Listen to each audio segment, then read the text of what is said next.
برادران اسلامی، عزیزان ایمانی اور مسلمانان حسینی،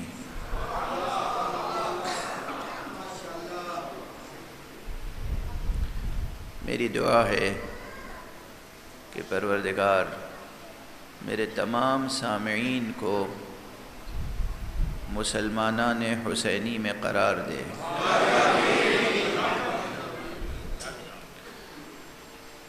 اصلاً مسلمان وہی ہے جو مسلمان حسینی ہیں۔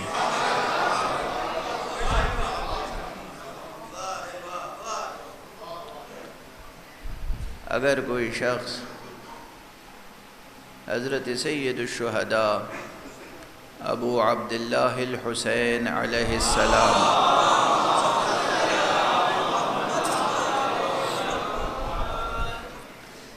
سے کوئی نسبت نہیں رکھتا، اگر ان سے کوئی تعلق نہیں رکھتا، اگر ان کے غم کو اپنے دل میں جگہ نہیں دیتا،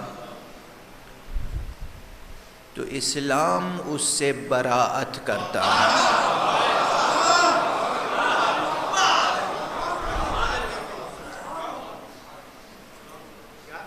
اسلام اس سے براءت کرتا ہے۔ اسلام اپنے دامن میں اسلام الہی، اسلام حقیقی، اسلام محمدی، اسلام قرآنی، یہ اسلام اس سے براءت کرتا ہے۔ اسلام سیاسی کی بات میں نہیں کرتا۔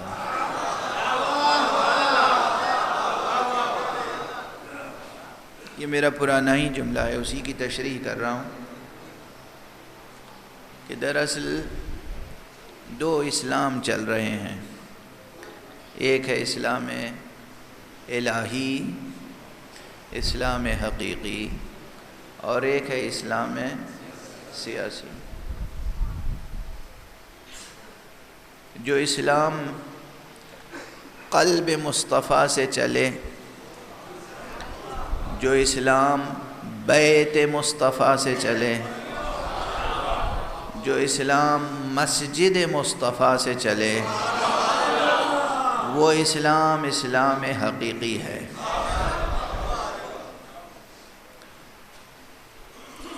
اور جو اسلام بیت مصطفیٰ اور مسجد مصطفیٰ اور قلب مصطفیٰ سے تعلق نہ رکھتا ہو، چاہے کسی کے بھی بیٹھکے سے شروع ہو،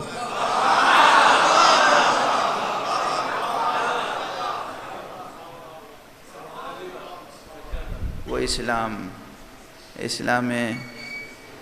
سیاسی ہو سکتا ہے، اسلام حقیقی نہیں ہو سکتا۔ دیکھیے، یہ جو بات میں عرض کر رہا ہوں، اس پر بھی تقریباً بیشتر مسلمان متفق اور متحد ہوں گے۔ میں اس دن کا منتظر ہوں جس دن اس پوری دنیا میں امن، اتحاد اور اتفاق قائم ہوگا بنام حسین۔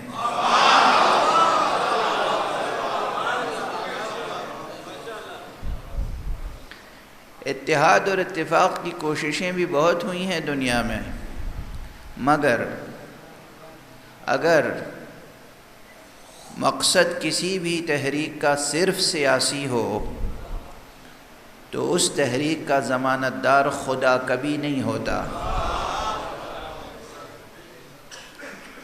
لیکن اگر کوئی بھی کام بخاطر خدا کیا جائے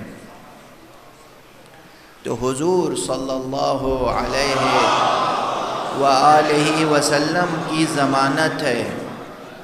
آقا کا ارشاد ہے، فرماتے ہیں ما کان للہ ینمو،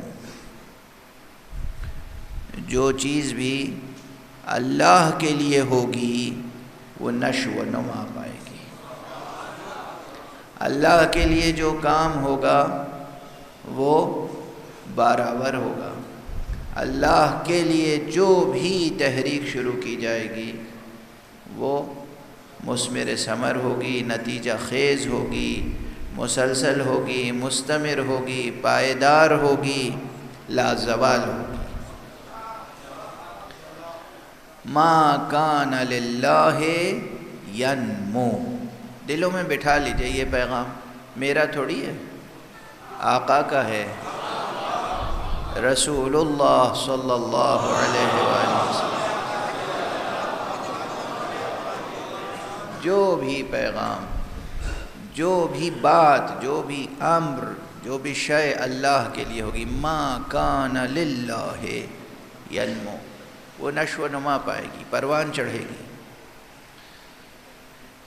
تو بہت سی تحریکیں بظاہر اچھی معلوم ہوتی ہیں، تعلیمی تحریکیں ہوتی ہیں، سماجی رفاہی تحریکیں ہوتی ہیں، اتحاد و اتفاق کی تحریکیں ہوتی ہیں، مگر اگر نیت، ہدف، مقصد، غرض و غایت، مبدأ و معاد، آغاز و انجام سب خدا کے لیے نہ ہو تو وہ تحریکیں پروان نہیں چڑھتی، آگے نہیں بڑھتی۔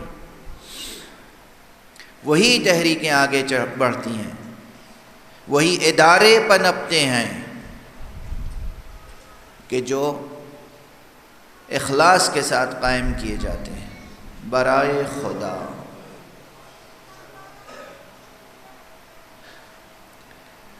تحریکیں تو بڑی بات ہے، ادارے تو بڑی بات ہے، اللہ کے لیے جو قدم زمین پر رکھا جائے اگر خالص خدا کے لیے ہو تو صدیاں گزر جاتی ہیں، نقش قدم نہیں مٹتا۔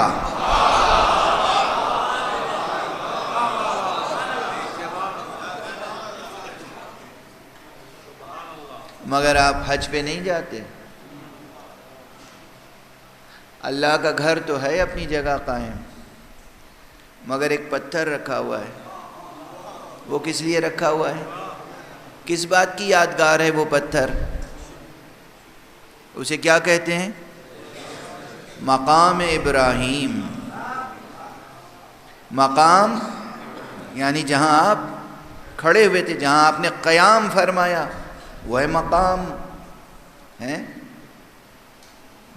اس میں مکان ہے نا، مقام جہاں کھڑے ہوئے، تو جہاں کھڑے ہوئے پتھر تھا، اس پتھر میں آپ کے قدموں کے نشان باقی ہیں۔ صدیاں گزر گئیں، ہزارے گزر گئے، کتنے سیلاب آئے، کتنے طوفان آئے، کتنی آندھیاں آئیں، کتنے تخت ادھر سے ادھر ہو گئے، وہ نقش قدم جو کا تھا۔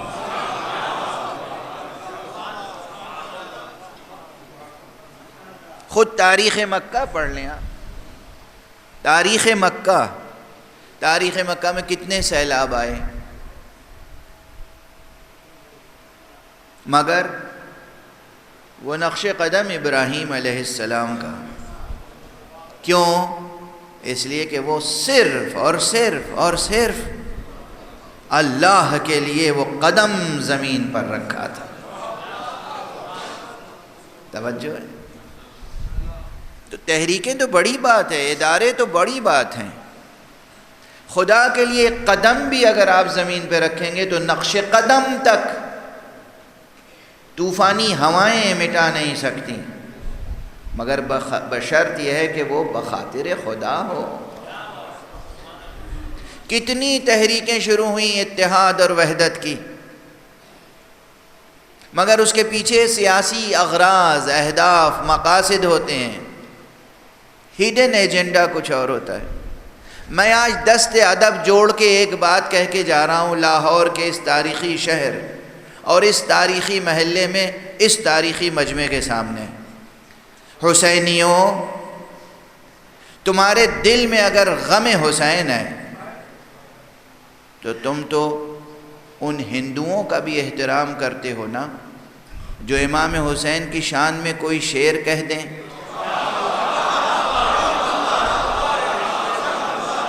یہ سچائی ہے کہ نہیں؟ کوئی بت پرست، کوئی ہندو، کوئی کافر اگر امام حسین کی شان میں سلام کہہ دے، شعر کہہ دے، آپ کیسا وجد کرتے ہیں؟ اور اس کے لیے بھی آپ کے دل میں ہمدردی ہوتی ہے یا نہیں؟ تو آج یہاں یہ عہد کر لو کہ امام حسین کا نام جتنے لینے والے ہیں کم سے کم ان میں اختلاف نہ ہو۔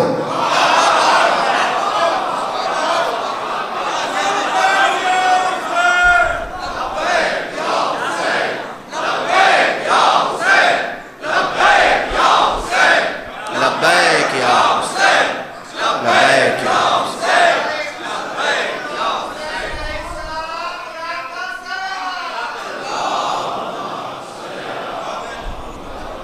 میرا کوئی سیاسی ایجنڈا نہیں ہے، میں پاکستان کا رہنے والا ہی نہیں ہوں، تو ایسا تو آپ کو اندیشہ نہیں ہوگا کہ میں الیکشن میں کھڑا ہوں گا، آپ سے کل ووٹ مانگوں گا، اپنی کوئی پارٹی بناؤں گا۔ میرا کسی ملک سے کوئی تعلق نہیں ہے، میرا تعلق ملک خدا سے ہے۔ میں شہری ہوں تو مملکت حسین کا شہر۔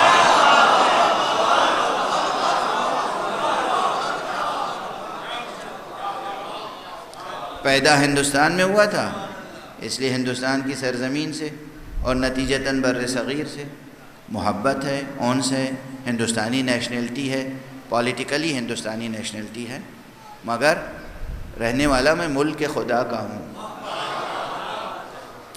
اور میں آپ سب سے دست ادب جوڑ کر عرض کرتا ہوں، جو بھی اشہد ان لا الہ الا اللہ کہتا ہے، جو بھی اشہد ان محمد الرسول اللہ کہتا ہے، اور جو بھی آپ کے سامنے آ کر کہتا ہے السلام علیکم، کبھی اسے کافر نہ کہیے گا۔ یہ دوسروں کی تہذیب ہے، ہماری یہ تہذیب نہیں۔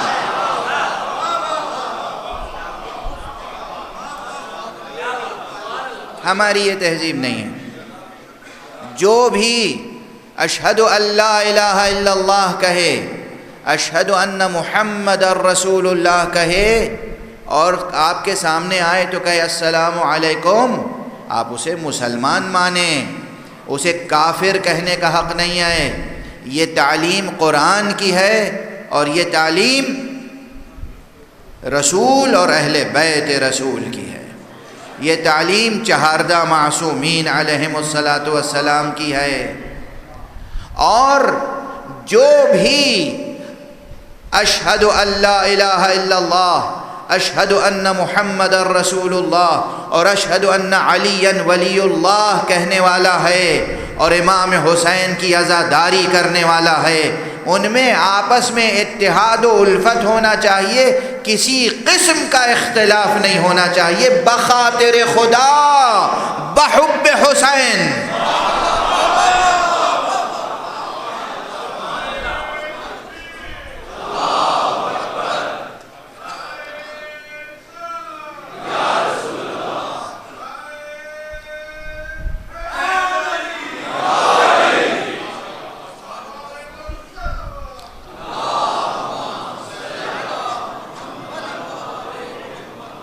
دنیا چاہتی ہے کہ آپ آپس میں لڑیں، دنیا چاہتی ہے کہ آپ منتشر ہو جائیں، دنیا چاہتی ہے کہ آپ ایک دوسرے کو کافر کہیں، دنیا چاہتی ہے کہ آپ ایک دوسرے کو ناصبی کہیں، دنیا چاہتی ہے کہ آپ ایک دوسرے میں آپس میں جنگ کریں اور نابود ہو جائیں۔ دنیا یہ چاہتی ہے، دنیا یہ چاہتی ہے۔ آپ دنیا کا چاہا پورا کریں گے یا اللہ کی چاہت پوری کریں گے؟ کیا ارادہ ہے؟ اور آپ میں سے جتنے ہیں سب کا جذبہ یہ ہوگا کہ کاش ہم کربلا میں ہوتے تو آقا پر اپنی جان نثار کر دیتے، اپنا وجود نثار کر دیتے۔ یہ جذبہ ہونا چاہیے۔ اگر یہ جذبہ نہیں ہے تو محبت میں پکے نہیں ہیں۔ جذبہ یہ ہونا چاہیے ہماری مائیں، ہماری بہنیں سن رہی ہیں، اپنے بچوں کی تربیت کریں حب علی اور عشق حسین پر۔ یہ وہ نعرہ ہے جو جناب ابو ذر، جناب سلمان مدینے اور مکے اور دمشق کی گلیوں میں لگایا کرتے تھے۔ ادبوا اولادکم علی حب علی ابن ابی طالب، اپنے بچوں کی تربیت کرو محبت علی پر، اپنے بچوں کی تربیت کرو عزائے حسین پر۔ محبت علی اور عزائے حسین، تربیت کا بنیادی نصاب یہ ہونا چاہیے۔ نوٹ کر رہے ہیں؟ کہاں؟ کاغذ پہ، دل پہ۔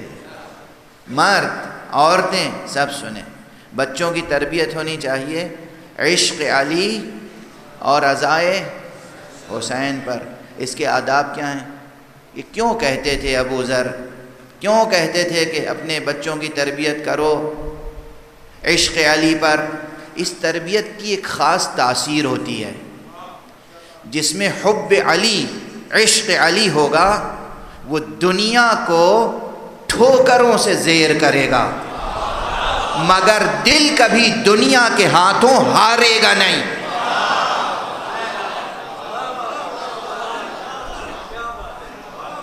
جس دنیا کو ٹھوکروں سے زیر کرے گا، مزاج یہ بنے گا، دنیا کی کوئی حیثیت نہیں ہوگی اس کے سامنے، تسخیر کرے گا، فتح کرے گا، در خیبر اکھاڑے گا اور پھینک دے گا۔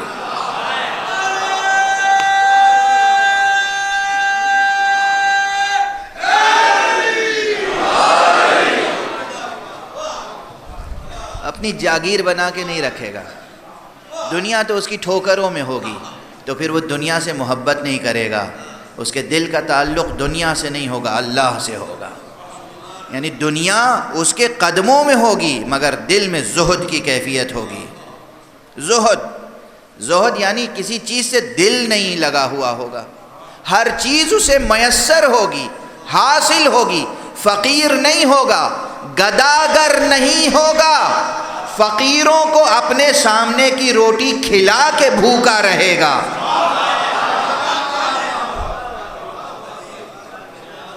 مگر خود فقیر نہیں ہوگا۔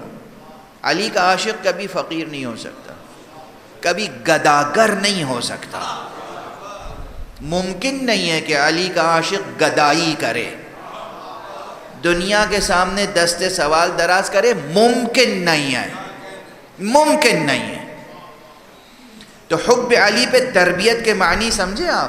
حب علی پہ تربیت کے معنی یہ ہیں کہ بچوں کو سمجھائیں کہ دیکھو کبھی کسی کے سامنے کبھی کسی کے سامنے دست سوال دراز کرنے کی نوبت نہ آئے، اتنا کماؤ، اس طرح کماؤ، دنیا تمہارے پاس ہو، تم دنیا میں صاحب حیثیت مانے جاؤ، تم دنیا میں با حیثیت با وقار سمجھے جاؤ، مگر کسی چیز سے دل نہ لگانا، ورنہ وہیں دنیا تمہارے اوپر غالب آ جائے گی، وہیں دنیا تمہارے اوپر غالب آ جائے گی۔ جب یہ کیفیت ہوگی تو پھر انسان کی شخصیت بہت بلند و بالا شخصیت ہوگی، پھر شخصیت جو ابھرے گی بحیثیت انسان بحیثیت انسان بلند ہوگا، سرفراز ہوگا۔ اور جب یہ کیفیت ہوگی تو پھر میں عرض کروں کہ عزائے حسین کس چیز کی تربیت کرتی ہے؟ عزائے حسین اس چیز کی تربیت کرتی ہے کہ جو کچھ تمہارے پاس ہو، بیوی، بچے، گھر، مکان، دھن، دولت، سواری، وطن، تن اور روح، سب فدائے حق کر دو۔ اور جب یہ جذبہ ہوگا تو کیا تم اپنی خودی اور انانیت کو فدا نہیں کر سکتے؟ آپس میں اتحاد کے لیے کس چیز کو ذبح کرنا چاہیے؟ خودی، انانیت، جھگڑے کیوں ہوتے ہیں؟ 99.99% جھگڑے آپس میں کیوں ہوتے ہیں؟ انا کو بت بنا لیتے ہیں اور لفظوں کو بت بنا لیتے ہیں. میں نے یہ کہا تھا، وہ کہہ رہے ہیں میں نے یہ کہا تھا. جب کوئی تیسرا آ کے سمجھا دے کہ دونوں میں کے معنی ایک ہی ہیں تو مسئلہ حل ہو جاتا ہے. اکثر ایسا ہوتا ہے. اور فرمانے یہ مجلس عزائے حسین ہے. اکثر میں کہتا ہوں امام حسین کی عزاداری دنیا کی سب سے بڑی یونیورسٹی ہے. اور یہ صرف ایسی یونیورسٹی نہیں ہے کہ جس میں صرف لرننگ ہو. یہاں لرننگ بھی ہے، ایجوکیشن بھی ہے. لرننگ یعنی تعلیم حاصل کرنا، ایجوکیشن یعنی تربیت پانا. تو یہاں علم بھی ملتا ہے، کردار بھی بنتا ہے نا. تو آج عہد کریں کس سے؟ مجھ سے نہیں، اپنے آپ سے اور اپنے رب سے. اور گواہ کسے بنائیں؟ کسے گواہ بنائیں گے؟ ابو الفضل العباس کو.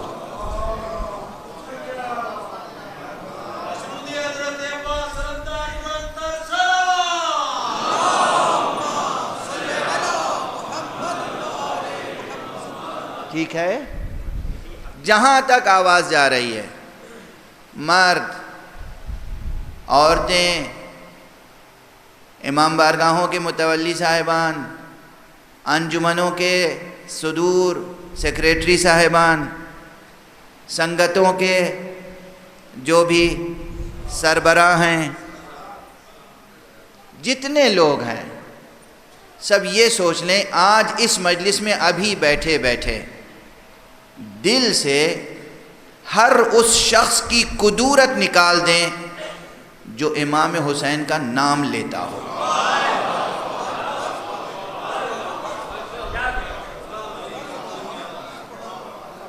جو شوہر اپنی بیویوں سے ناراض ہیں، اگر ان کی بیویاں امام حسین کو مانتی ہیں تو آج اس مجلس میں وہ اپنی بیویوں کو معاف کر دیں.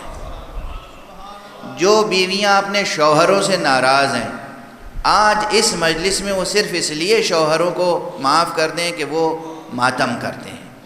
اگر ماتم نہیں کرتا تو کبھی معاف نہ کرنا.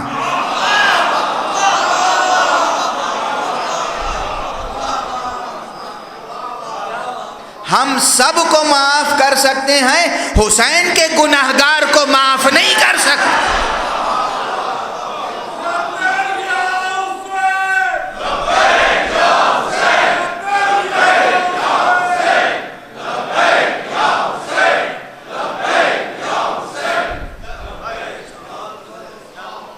بات سمجھ میں آ رہی ہے؟ ہم سب کو معاف کر سکتے ہیں، حسین کے گناہگار کو ہم معاف نہیں کر سکتے، چاہے وہ تخت شام پہ بیٹھا ہو اور چاہے دنیا کے کسی تخت اور کسی کرسی پہ بیٹھا ہو. ہم آقا حسین کے گناہگار کو معاف نہیں کر سکتے، لیکن جو حسینی ہے اگر وہ واقعی حسینی ہے تو ہم اسے معاف کر دیں گے. بس یہ جذبہ دل میں رکھو. دیکھو کیسا پاک معاشرہ بن جائے گا، کتنی آپ کے اندر طاقت بڑھ جائے گی. اور ان سازشوں سے ہوشیار رہیں کہ نئے نئے نعرے روز نکلتے ہیں، نئی نئی باتیں سامنے آتی ہیں، ان باتوں پہ دھیان نہ دیں. برسہا برس سے جو دین ہے، جو شریعت ہے، اس دین اور شریعت کا احترام کریں. اس دین، اس شریعت کا احترام کریں، علماء کا احترام کریں.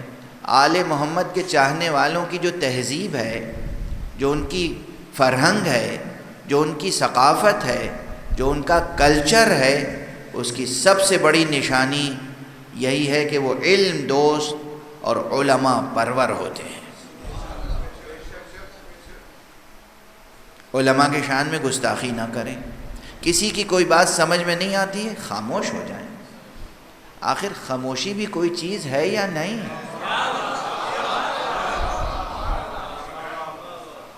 خاموشی بھی کوئی چیز ہے یا نہیں؟ حدیثیں اٹھا کر دیکھیں، خاموشی کا بھی ثواب ہے. خاموشی کا ثواب ہے. کسی کی کوئی بات سمجھ میں نہیں آتی، مگر اگر اتنا معلوم ہے یہ شخص ہے تو شیعہ، ہے تو مولا کا ماننے والا، یہ ایک مسئلہ پتہ نہیں اس کا ہماری سمجھ میں نہیں آتا، خاموش ہو جائیے. فوراً کس نے کہا ہے کہ ریئیکشن کیجئے؟ کیا آپ کی تکلیف شرعی ہے کہ بولنا ضروری ہے؟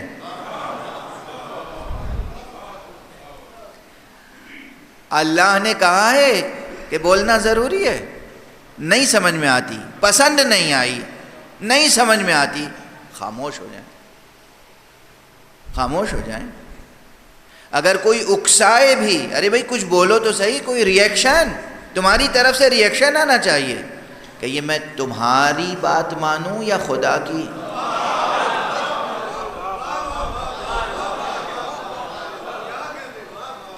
تمہارے کہنے پہ میں کیوں ریئیکشن ظاہر کروں؟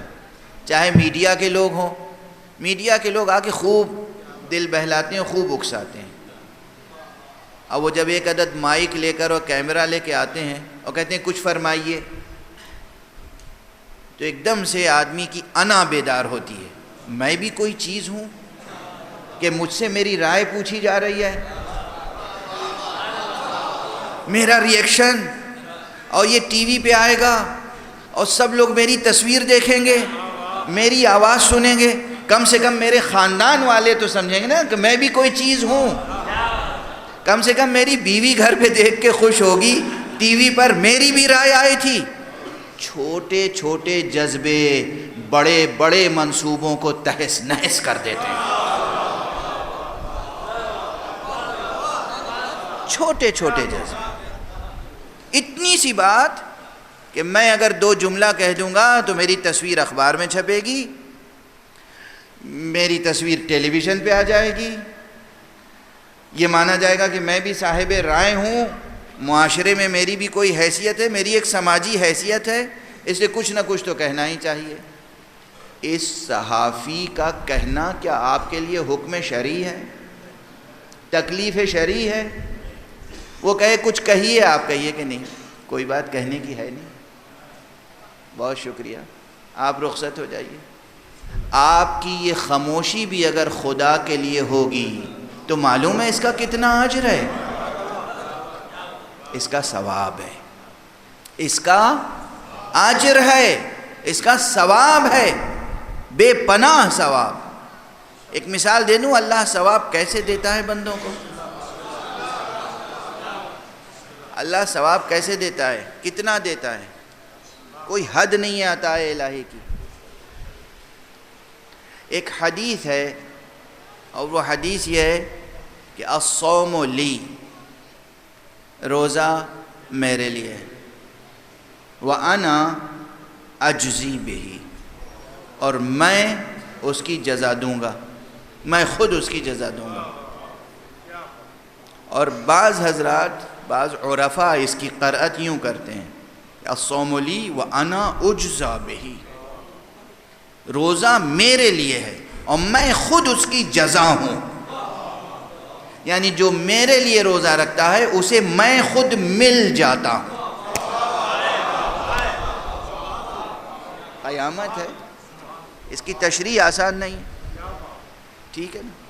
دونوں صورتوں میں، اگر پہلی ہی صورت ہو، یہ سب کا تجربہ ہوگا، اگر کوئی انعام کوئی بڑی شخصیت عطا کرے تو اعزاز کی بات ہوتی ہے نا.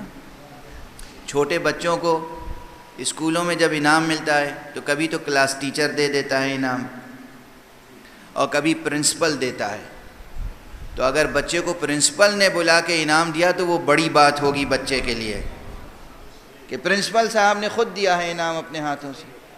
اور اگر کہیں اس بچے کو منسٹر آف ایجوکیشن کے ہاتھ سے انعام ملا تو وہ اور بڑی بات ہو جائے گی. اور اگر کہیں اس بچے کو پریسیڈنٹ کے ہاتھ سے ایوارڈ مل گیا تو اور بڑی بات ہو جائے گی. یعنی اگر بڑے ہاتھ سے جزا ملے، ایوارڈ ملے، انعام ملے تو یہ خود بہت بڑی بات ہے. اگر پہلا ہی ترجمہ تسلیم کر لیا جائے، پہلی قرأت، تو اللہ کہتا ہے روزہ میری عبادت ہے، میرے لیے ہے، میں خود جزا دوں گا. کتنا بڑا اعزاز ہے کہ فرشتوں کے ہاتھوں سے نہیں، نبی کے ہاتھوں سے نہیں، امام کے ہاتھوں سے نہیں، جبرائیل علیہ السلام کے ہاتھوں سے نہیں، میں خود انعام دوں گا۔ یہ کتنا بڑا مرتبہ ہے۔ اگر اسی مرتبے کو مان لیں تو کائنات میں اس سے بڑا اعزاز نہیں ہو سکتا کہ کسی کو اللہ سبحانہ و تعالی خود انعام دے ہیں۔ اچھا، جب خود دے گا چیز بھی، اب یہ بھی سوچ لیجئے، جب کوئی کلاس ٹیچر کی سطح پہ انعام ملتا ہے تو کیا ملتا ہے؟ ارے کوئی پین مل گیا، قلم، کوئی کتاب مل گئی، کوئی اسی طرح کی چیز ہوتی ہے۔ جتنے بڑے ہاتھ سے ملتا ہے چیز بھی اتنی ہی قیمتی ہوتی ہے۔ ایسا نہیں ہوتا کہ اعلان کیا جائے کہ صاحب فلاں بچے نے بہت اچھا رزلٹ نکالا ہے، اپنا بہت اچھا امتحان دیا ہے، اور اس لیے پریسیڈنٹ اس کو کنٹری کا پریسیڈنٹ ایوارڈ دے گا، انعام دے گا، اور جب وہاں جائیں تو معلوم ہو کہ ایک معمولی سا قلم ملا ہے سر۔ ایسا نہیں ہوتا ہے۔ اب اس کی تفصیلات آپ حضرات خود جانتے ہیں، میں صرف مثال دے کے آگے بڑھ رہا ہوں۔ یہ مرتبہ خود بڑا ہے نا۔ اچھا اب دیکھیے، خدا کہہ رہا ہے میں خود دوں گا انعام۔ کس کا؟ روزے کا۔ اب توجہ رکھیے،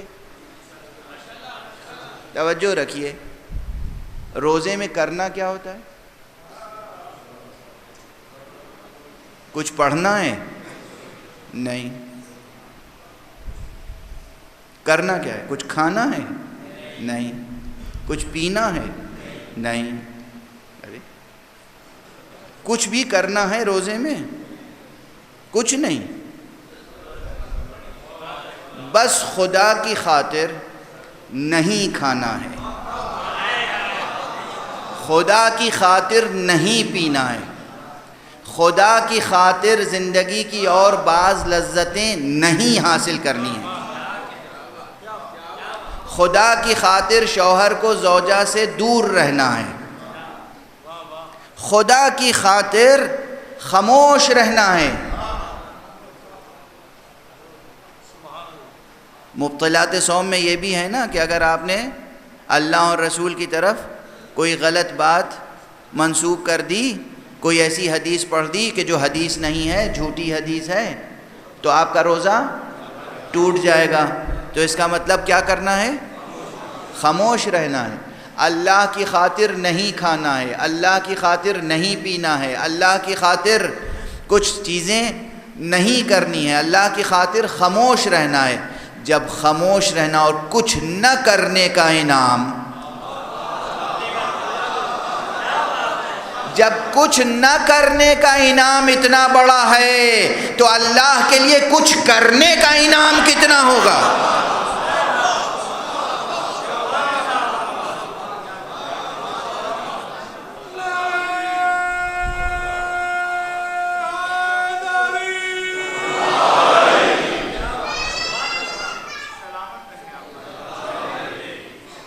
واضح ہے؟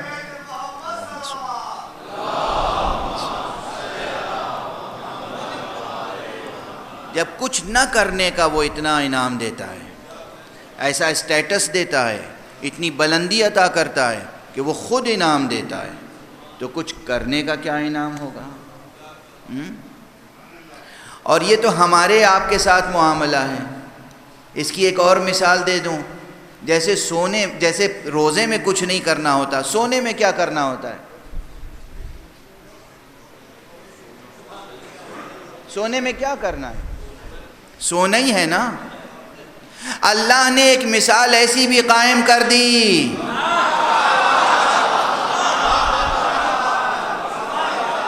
کہ اللہ کا ایک بندہ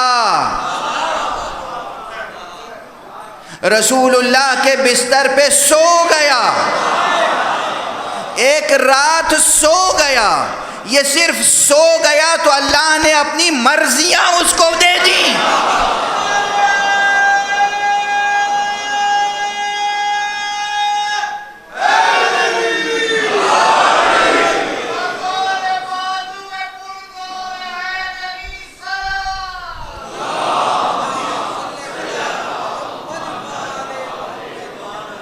قرآن ہے و تاریخ قرآن و تاریخ. روزہ رکھنے میں کچھ کرنا نہیں ہوتا اور سونے میں کچھ کرنا نہیں ہے. سونے میں یعنی لٹرلی سونے میں کچھ نہیں کرنا ہے نا. تو قرآن گواہ ہے کہ امیر المومنین علیہ الصلوۃ والسلام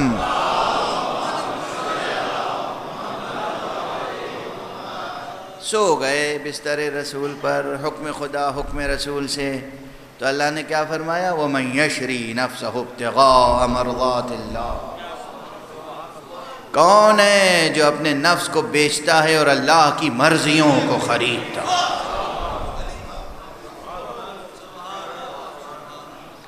یہ بات معمولی نہیں ہے. ہم اور آپ جو علی کے دیوانے ہیں یوں ہی نہیں ہیں. ہم اور آپ علی سے اگر حاجتیں مانگتے ہیں تو یوں ہی نہیں. شرک نہیں ہے. آخر بیچنے کے بعد معاملہ کیا ہوتا ہے؟ بیچنے کا لفظ ہے وَمَن يَشْرِي، جو بیچے. علی نے نفس بیچ دیا. اب علی کا نفس علی کا نہیں رہ گیا، اللہ نے مرضیاں بیچ دیں.